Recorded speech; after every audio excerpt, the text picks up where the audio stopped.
আমার চলে গেল, আমাকেও চলে যেতে হবে।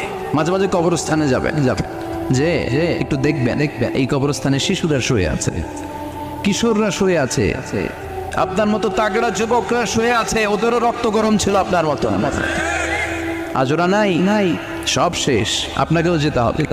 এই কবরে আমাদেরকে যেতে হবেই। কবরের প্রশ্নের উত্তর দিতে হবে, চিল্লায় বলেন ঠিক কিনা? কবরে প্রথম প্রশ্ন করা হবে, মার রব্বুক, তোমার রবের নাম কি? আমাদের রব কে?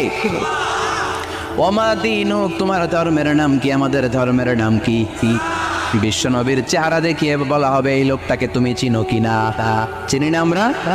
চাঁদের চেয়ে সুন্দর তুমি, নবী আমার কমলিওয়ালা, দু জাহানের বাদশা তুমি, প্যারা নবী সাল্লাল্লাহু আলাইহি, দু জাহানের বাদশা তুমি, প্যারা নবী সাল্লাল্লাহু আলাইহি।